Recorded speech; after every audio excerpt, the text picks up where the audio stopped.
neuromarketing is extremely powerful to improve your marketing and your sales. I mean, when people do it well, you see 2 digits growth easily, really easily. If you need a car, you need 4 wheels, an engine, a body, 4 or 5 seats, safety belts. That's it, right? You want to go from point A to point B. He says, yeah, absolutely. But in that case, you should have bought a Tata, which is the cheapest cars and brands existing on earth. That's rational. Buying a Peugeot 308 coupe in Paris doesn't make any sense. Male and female brains are not equals, they are complementary. The male language is way more precise than the female language. So for example, as we do have dogs too, so there is often dog hair everywhere on the ground. So when I come home, I say, oh, there is dog hair, I need to clean that out. When my wife comes home, she says, it's disgusting. It's still the same dog hair, but it's not the same language. The problem is that fight-flight process still runs today in our brains, but what triggers it are just a few words. What if the secret to unlocking your business potential lies in understanding the brain? Meet Thomas Troutmann, the happy tribes builder who's revolutionizing the way we approach marketing and relationships. Welcome to the show, Thomas. Thanks for having me on board. I appreciate it. Yeah, it's a pleasure having you here. I know it's tough to give up time from your busy day. Here we are. So let's just jump right in. Now, could you tell me something about you, a little bit about your journey from working with companies like IBM and HP to becoming an entrepreneur focused on brain science and community building? Yeah, I started my journey. I always wanted to become an entrepreneur. I don't know why. Maybe because my dad was a CEO or something like that. I even found a little toy that I had at my parents' place. It's a little guy holding a sign, and on the sign it says TIC. I already had created a Troutmann International company. Then I started playing with computers. I'm part of the second wave of computer geeks. So the first one were the Jobs, the Gates, etc., and we were the second wave. For the less younger of your auditors, I was playing on TRS-80, ZX81. Yep.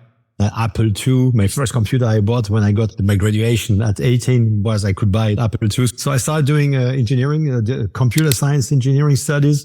Then that's why I started working for Robert Bosch, a German company, because I'm a German living in France. And that's where I had seen some time to do some more studies and had a look at algorithmics and artificial intelligence. And that opened the door to some more years of research to write my PhD thesis in artificial neural networks. And very funny, at that time, we refused to be called artificial intelligence because expert systems were part of artificial intelligence, and we, the guys from the artificial neural networks, were much more above of all that, right? So we didn't want to be mixed with those ugly expert system guys.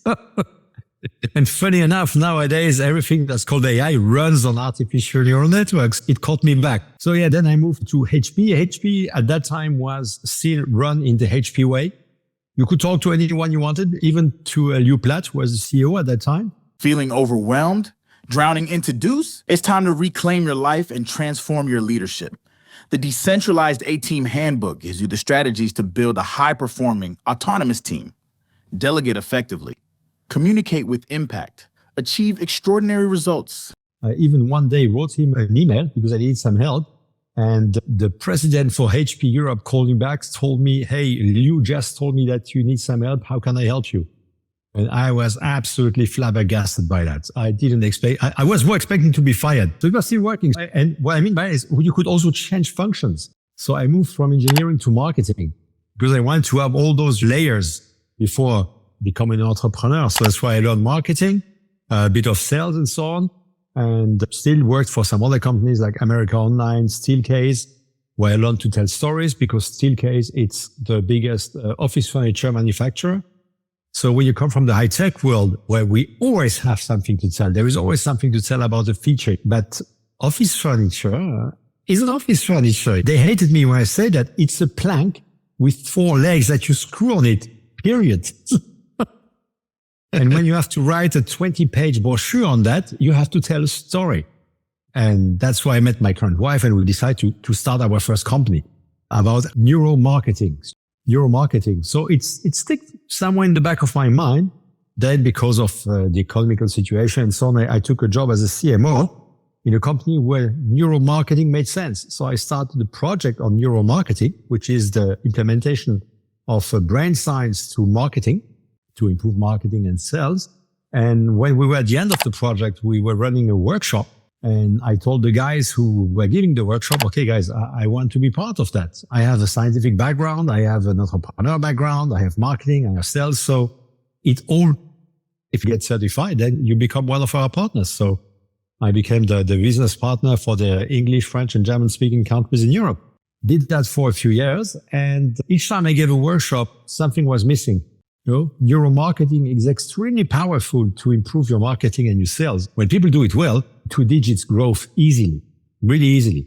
But during the workshops, I noticed that in fact, the people attending the workshop didn't learn something for themselves. It was all about the company. One evening while having a conversation with my wife, the word humanity came out. Neuromarketing is missing humanity.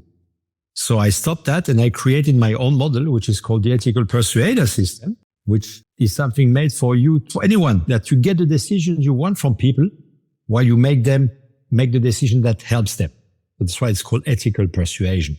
It's all based on the brain and how the brain makes decisions, because luckily we have now the scientific background to understand how the human brain makes a decision. So that's how the new adventure started, and so that's why we're talking today. How do you use brain science, though, to help businesses improve their marketing and sales strategy? By making them understand that every decision is made by a human brain. When they say, yeah, but we sell to a company. No, you don't sell to a company. You sell to a human brain or a group of human brains. And those brains, it has been scientifically demonstrated, there is no doubt about how it works, make a primal decision. It's our primal. We have 2 parts on our brain, right? The lower part is called the primal brain. It's called that way because it's a super primitive brain. It stopped evolving around 100,000 years ago. And above you have the neocortex, which is super rational, which makes us those super intelligent beings who destroy the planet. But that's another podcast. So everyone thinks, 97% of the people still think that they make rational decisions and then they act on that decision, when in fact you make a primal decision that you rationalize afterwards. So for example, I see you are playing the guitar. The next time you buy a guitar, listen to what's happening in your brain. You buy the guitar and then you say, oh no, I was right to buy the guitar because the sound is much better, because this, because that. You are going to persuade yourself that you made the right decision. That's very funny. Once you start listening to your brain, it's funny and scary at the same time. So the idea is that people understand how the brain makes a decision and then what triggers that decision. Once you know that, then you can move forward and use all the tools that I teach to people. That's super intriguing, because your comment about the guitar here, you're right. Like you decide to make a purchase and then they call it buyer's remorse, right? And you get the purchase and you're, oh, I shouldn't have done that. But then your brain goes to work convincing you that no, it's okay. You did the right thing. Or it might go the opposite way. I used to play guitar when I was much younger, and then I got married, had 4 kids, life happened, and I just stepped away from it for a good 30 years. I came back to it and I thought, oh, I'm going to have to start off from the very beginning again. Interestingly, a lot of the muscle memory came back. My brain kicked in. But then there's times where you say to yourself, why am I doing this? Why am I spending time struggling to learn something? And then your brain will say either, oh, this is fun for you. Or it might say, yeah, why are you doing this? It all depends on which direction that goes as to whether you continue doing it or you give it up. That's really interesting, because the brain is a powerful thing. I totally agree with you about the decision making. We all do that, especially in business. We all sit in a room, we discuss something, and then we come to a consensus. And then later we say, I don't know, should we have done that? Maybe we shouldn't have done that.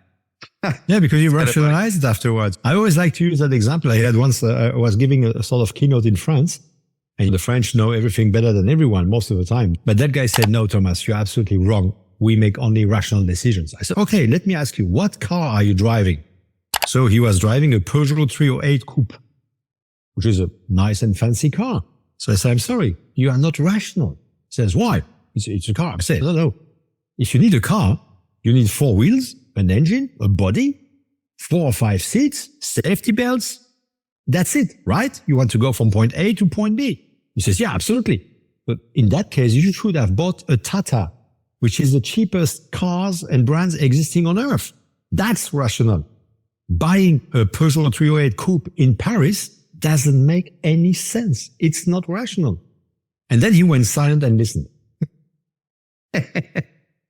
So I know from my notes, you have a system called the neurocouple system. Yes. How does that help couples understand each other better? Because the first thing is, again, taking the approach from psychology or stuff like that, or Mars or Venus or whatever. As I said, I'm German. I'm pretty basic guy. I went back to the basics, to the brains, and had a look at how the male and female brains are working, how they are built, because we didn't evolve the same way. Our roles were very different. Male and female brains are not equals. They are complementary. We've evolved, and our evolution has somehow stopped, especially at the primal brain stage when we were living in caves. But if I show you, I'm only talking about men and women from the genetic constitution and gender thing, and not all those fluid things that are currently happening. Again, I'm very basic, man, woman. When you look at the female body and a male body, you can see the difference. If I show you a female hand and a male hand, you may see the difference. We can even look at the eyes, inside of the eyes, and you can tell me that's a female eye, that's a male eye. But when I pull out of the brain bucket the two brains, when you look just like that with the eyes, you cannot see any difference. The brain is made of two hemispheres, two sides that are connected by something called the corpus callosum. Right. That's the wiring, the cables. It seems that it's much thicker in the female brain than the male brain, which means that in fact, women are more prone to multitasking than men. In fact, they are more efficient at inter-hemisphere communication, while men are more powerful with intra-hemisphere communication. And that drives so many things. In the evolution, we men are made to hunt. So when you look at all the sports where people make the most money, they are all sports based on trajectories. That's interesting, talking about the difference between a man and a woman. Do you find yourself getting any pushback on that idea these days? No, because I make it very clear. I can only help people who are men, that were born a man and are still a man in their brain, or a woman. I have clients who are gay, etc., and we always have a lot of fun talking about that. Because one guy says, yeah, because I have a female brain. So, yeah, you have the way of thinking, but still you have some things in there, some chemicals that are very male. But that's it. I have no problem with that, but I focus only on men and women. That's clear. So, I would just wonder, because I know I've spoken to some other people with similar thinking, and they have gotten pushback from certain, groups of people. So could you possibly share an example of how your systems helped transform a client's business and personal relationships? So on the business side, can you use an example of a company that's the little thing at the top of the spray? They didn't even know that there were people specialized in doing that. And they lost their world leader position because they enforced the rational selling. So it's transactional, it's heavy, it's busy. And luckily for them, the CMO was very open-minded. Because when you implement brain science, you have to be open-minded because you have to think 100 degrees away from where you were thinking as a rational, person. And so he accepted that we went to understand what their clients, what was triggering the decision of their clients. And we changed the whole marketing, the website, the LinkedIn page, the booth on some trade shows, the ads and so on. And the feedback was amazing. I think it was a 60% growth in leads on LinkedIn, stuff like that. The booth was the most visited booth because no one has ever seen something like that. So it's amazing. But he had excuse my French, he had the balls to do it, to go all in. And his CEO was following him, was trusting him. And it worked. It was extraordinary. So people who do it see a change. I gave a keynote 2 weeks ago, and one lady wrote back, it was just a keynote. So it was not even giving them the techniques. But we had a talk after with some coffee and so on. And she sent me a message saying, Thomas, I started to implement the few things you taught me. It's working. Just over coffee. Yeah. It makes sense when you go back to what we originally talked about. Your brain kind of talks to you and tells you, uh-oh. And if you're not paying attention, that's on you. So I noticed that you're a 10X business coach with that's for my listeners who don't know, that's Grant Cardone's coaching approach. So how has becoming a 10X business coach influenced your approach to helping clients grow their businesses? It has influenced myself because I have changed quite a lot of things on how I do my own business, and it helps me grow tremendously. And for my clients, for the coaching, it's a very interesting mindset shift. But they really move to, I think one of the important things is you stop thinking as an entrepreneur, as a solopreneur, as many are, that you think that you can do everything yourself. And you start to see that you will not be able to do things yourself. You have to grow anyway. Or you don't want to grow. That's okay, but then don't go 10x. It helps for the approach, for the attitude, for the mindset, for the actions people take. That's really interesting. And then, of course, there is some marketing and so on. And then comes a little bit of brain science on top of that. And boom, here they go. Yeah, I love when people understand you've got this brain science that you've learned over time, and then you get exposed to Grant Cardone's 10X principles, and you understand that it isn't either or. You can take those and put them together and actually make something even more powerful. I coach tech executives on how to reduce the number of hours they work. And they always say to me, you're going to tell me it's mindset. You're going to tell me it's this. And it's a lot more than that. But you do have to start with the mindset, because you get the people that come to you and they're like, it's impossible to work hours. I have to work 90 hours a week. No, you don't. I worked as a CTO for 2 decades, and I didn't work more than 40 hours a week most of the time. And it's about what you tell yourself. And so, yeah, you do have to start with the mindset, right? I notice you have a bunch of ventures. You have Happy Brains, various things. What are your future goals for all of those ventures? What are you hoping to accomplish? I don't have that many. I have Happy Brains and I have my real estate business. Those are the two main things. And very funny, so that people understand, when you have one main business, which is Happy Brains for me, if you add something else, it has to make sense. And it's very interesting. When I tell people that I do real estate, they say, oh, of course, it's a research lab for you, because it's about the human brain. It's people making decisions about something that's super important for them, where they live. And that's true. So when you want to expand with businesses, make sure that everything makes sense for yourself and then for the people around you, for your clients, because then they need to seem to understand who you are and why you are doing what you are doing. Yeah. In fact, that's something that I found super interesting. I had a chat yesterday on my own pod with someone, and that person said, in fact, my objective is that no one needs me anymore. When you provide a service, is the day they no more need you, it means you've done your job. For me, it will be everyone will know how to ethically persuade someone, and the world will be a great place. It means that there will be no more politicians. Isn't that great? It's funny. There's a big overarching feeling around here in the United States about chiropractors. And there's a lot of people who tell you, oh, chiropractors, they just want to keep you coming back and keep you coming back and keep you coming back. And one time I was having a problem with the left side of my neck and went to see 2 different chiropractors. And my wife asked me, why did you choose the one that you chose?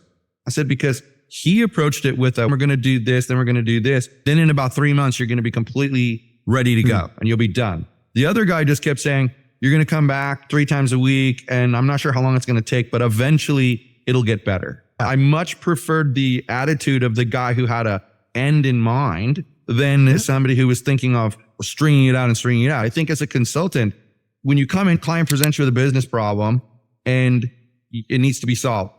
But when do we actually solve it? A lot of consultants, they just keep coming back to the well and coming back to the well. But if you can get them across the finish line, I feel like they're more likely to come back to you for other problems that they experience, because you didn't just keep your hand out and say, here's the next invoice.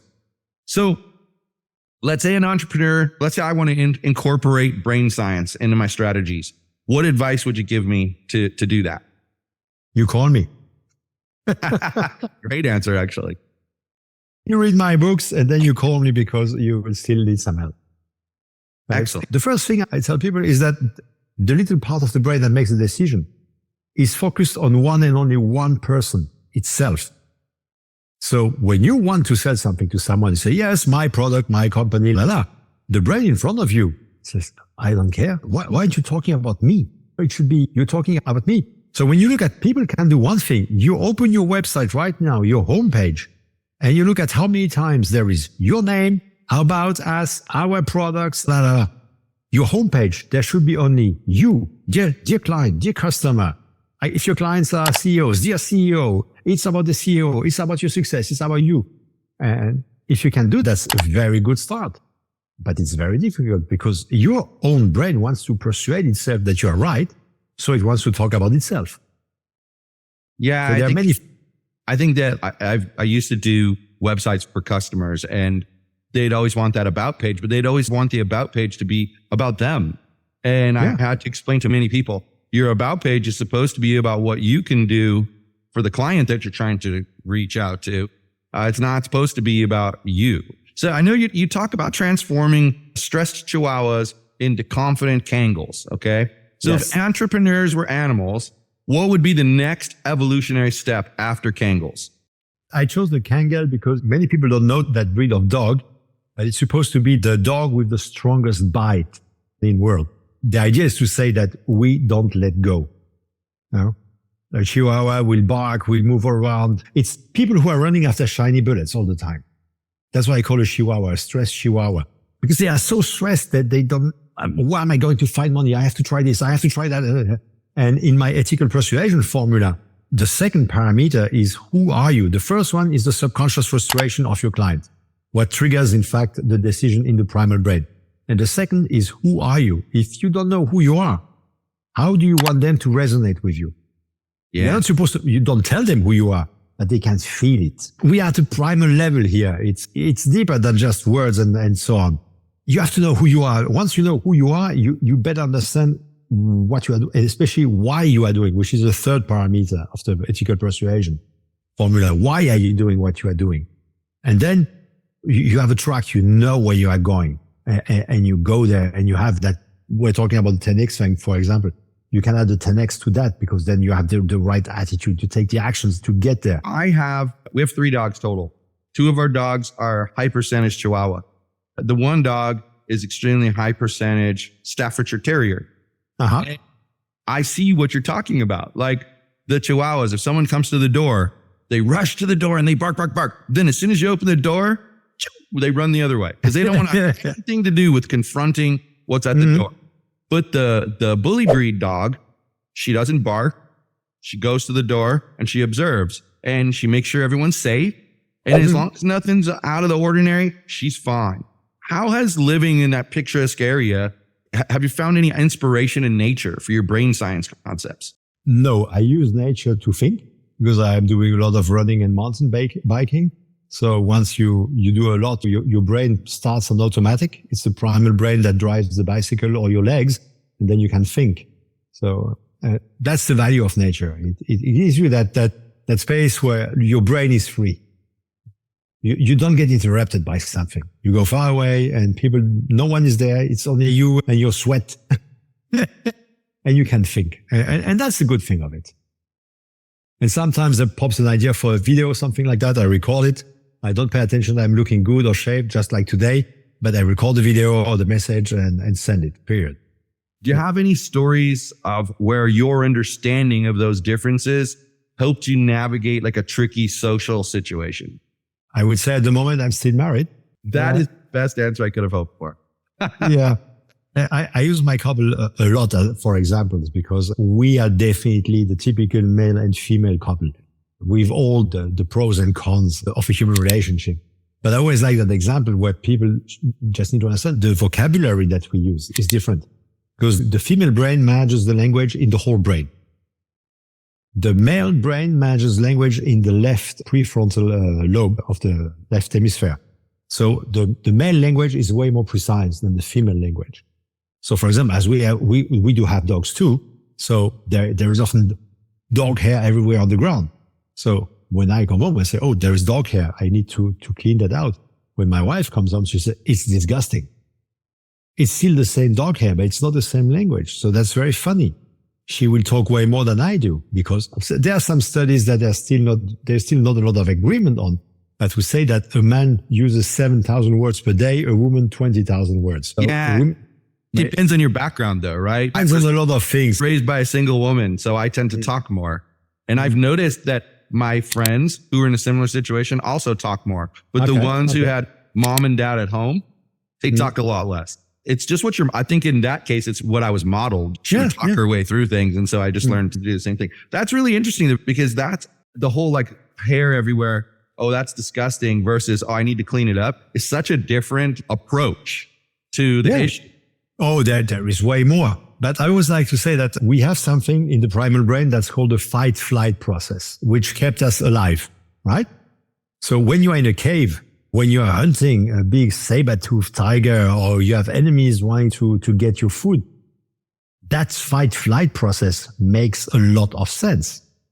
The problem is that fight-flight process still runs today in our brains, but what triggers it are just a few words. If you look at a standard couple situation, like for example, darling, when she comes and says, darling, can you change the light bulb? He gets pissed because, of course, I can't change the light bulb. I'm not that stupid. So it starts. And as he doesn't change the fucking light bulb, she gets pissed. And it starts also, darling, could you just change the light bulb now? Of course I can do that. No, and I will do it. One word different. One word difference. But it's not the same language. It's not the same way to perceive and handle information. So that language triggers a lot of things. Yes. Like communication obviously is very important in a relationship. Oh, yeah. 2.5 years ago, we moved here to Las Vegas and new surroundings. And we discovered that there's a really odd acoustic issue in our house where we have like our living room and then there's like an open bar area and then our kitchen on the other side. And after the first couple of months of having a lot of misunderstandings when we'd be talking, moving between rooms, I stopped and I said, okay, hold on a second. What did you hear me say? Mm-hmm. And then she'd repeat it. And I'd say, that's not anything like what I said. Here's what I said. And it became really evident that I was saying what I wanted to say, but she was hearing something different because of the acoustics. It was cutting off words. It was dropping words. So I think sometimes that's really important because they do this. That's one thing. And okay, great. It's a lot different. And it's more specific. It's telling you that she's expecting it finished right away, not tomorrow, not the next day, right away. So it's just clarity. So this has really been intriguing to me. I think brain science is something that people just don't talk about. How can people reach you and connect with you if they have questions? They can find me on LinkedIn, where like most people are, and they can start reading more stuff on my website, which is happy-brains.com. So those are the best places to get hold of me. Everybody, thanks for watching another episode of Getting the Technology Leadership Edge. We have new episodes every Wednesday, 8 a.m. Pacific time, released on LinkedIn and YouTube. Hope to see you back next week.